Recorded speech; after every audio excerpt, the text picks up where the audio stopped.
अस्सलाम वालेकुम। वालेकुम अस्सलाम वरहमतुल्लाह। जी, मैं मुंबई से इंडिया से हूँ।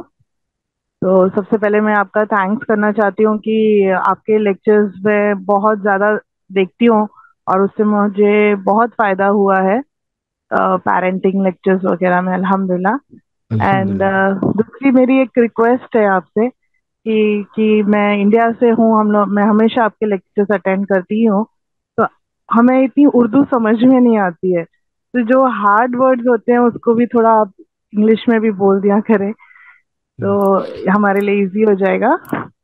एंड इंशाल्लाह। एक क्वेश्चन ये है मेरा कि यहाँ इंडिया में ये चैलेंज है हमारा कि बच्चे जो हैं वो नॉन मुस्लिम स्कूल्स में जाते हैं, उनके जो टीचर्स हैं वो नॉन मुस्लिम्स हैं।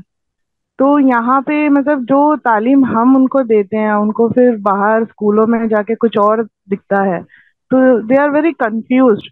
तो इसको कैसे लेके चलेंगे? जी, ठीक है, माशाल्लाह माशा। जी, बहुत शुक्रिया।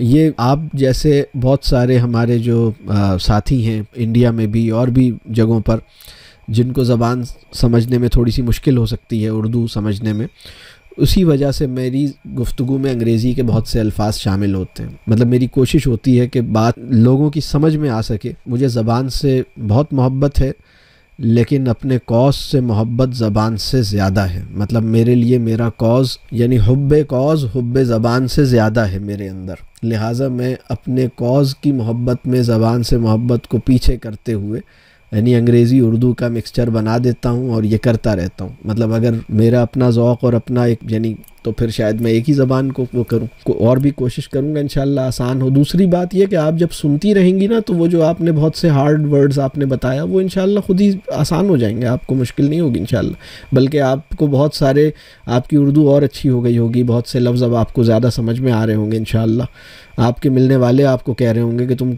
क्या आजकल किन लोगों में बैठ रही हो, कैसी तुम्हारी ज़बान और कैसे इतनी अच्छी हो गई। तो ये इंशाल्लाह होगा। हमारे पास बड़े एक से एक अंग्रेज़ आए और माशाल्लाह वो अच्छी खासी उनकी उर्दू भी अपने अंदर उन्होंने कबूल कर ली अल्हम्दुलिल्लाह। वल्लाह ने उनको, वो ये जो दुआ है ना, रब्बी ज़िदनी इल्मा, इस दुआ में एक बात मौजूद है, इसमें एक बहुत बड़ा कमाल की हिकमत इसमें बयान हुई। या अल्लाह मेरे इल्म में इजाफ़ा फरमा। अब अल्लाह मेरे इल्म में इजाफ़ा फरमाए तो वो, अगर मेरे पास इल्म रखने की कैपेसिटी महदूद है तो वो मेरी कैपेसिटी को भी बढ़ाएगा और फिर मेरे इल्म को भी बढ़ाएगा और फिर मेरे इल्म और मेरे फ़हम में बरकत पैदा करेगा। यानी अल्लाह का इजाफ़ा क्वांटिटेटिव भी है, अल्लाह का इजाफ़ा तासीर के एतबार से भी है। तो वो तासीर के एतबार से जो इजाफ़ा है वो बरकत का पहलू है, क्वांटिटी के एतबार से जो इजाफ़ा है वो दूसरा पहलू है। क्वांटिटी के एतबार से जो इजाफ़ा है उसके लिए कैपेसिटी का बढ़ना ज़रूरी है। मतलब मेरी, अगर मेरी बैंडविड्थ ही छोटी सी है, मेरी रैम ही छोटी सी है, बात समझ आ रही है, और प्रोजेक्ट फ़ाइल बहुत हैवी है, तो हैंग हो जाएगा मेरा प्रोसेसर। बात समझ आ रही है मतलब यानी, तो अल्लाह मेरे प्रोसेसर को, मेरी रैम को, मेरी बैंडविड्थ को, मेरी हार्ड डिस्क को, मेरी कैपेसिटी को, अल्हम्दुलिल्लाह अल्लाह उसे भी बड़ा। रब्बी ज़िदनी इल्मा में बहुत सारी वो दुआएं भी शामिल हैं जिनका मुझे शऊर नहीं है। कमाल की बात है इसमें। तो अब ये जो ज़बान है, अल्लाह ताला हमें ज़बानें अता करता जाता है, एक ज़बान दूसरी ज़बान, एक ही हकीकत दो ज़बानों में कैसे अपने आप को पेश करती है, वो सब चीज़ें उस पर गौर करने के पहलू होते हैं। तो आपको इंशाल्लाह इससे फ़ायदा होगा और बाकी मैं कोशिश करूँगा तो आपकी बात इंशाल्लाह मैं। दूसरी बात क्या थी, वो एक और बात भी आपने कही थी शायद, हाँ, गैर मुस्लिमों की खिदमत ली जा सकती हैं, ठीक है, लेकिन अब इसमें थोड़ा सा एक कुछ पहलू है जिसको समझना चाहिए हमें, वो मैं बताता हूँ आपको। पहली वही क्या है, हम सबके इल्म में है, पहली वही सबके इल्म में है। क्या है पहली वही?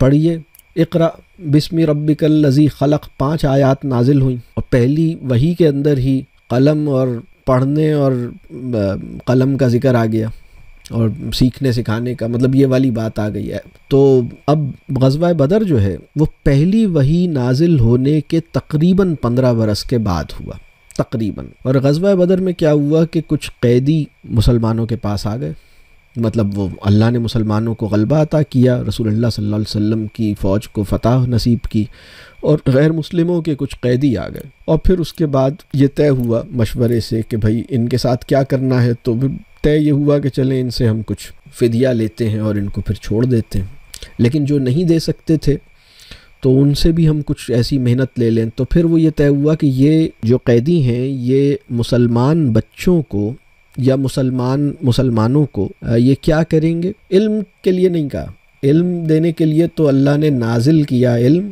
اور اپنے رسول صلی اللہ علیہ وسلم کو بھیجا، تو علم کی تو بات ہی نہیں، انہیں پڑھنا سکھائیں گے۔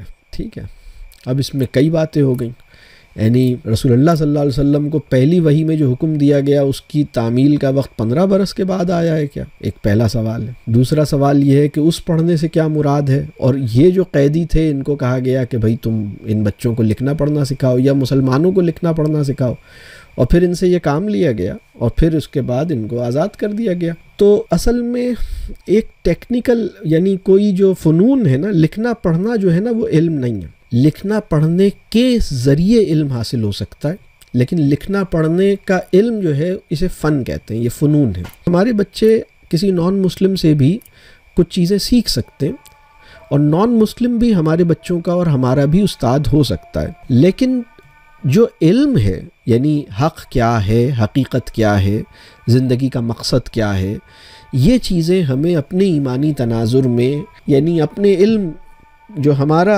علم نافع ہے وہ ہمیں صحیح جگہ سے لینی چاہیے، اور اس کا ہمیں بہت اچھی طرح سے اہتمام کرنا چاہیے۔ تو آپ کے بچے اگر نان مسلم سے پڑھ رہے ہیں دیٹس اے ڈفرینٹ تھنگ، لیکن آپ کے بچے آپ ان کی مربی بن رہی ہیں، یہ سب سے اہم بات ہے۔ یہ بات کلیئر ہو رہی ہے؟ اور کسی اصحاب علم کے ساتھ ان کا تعلق ہے، یہ بہت اہم بات ہے، اور جہاں وہ جا رہے ہیں وہاں سے کوئی غلط چیز نہ سیکھیں، یہ آپ کی ذمہ داری ہے۔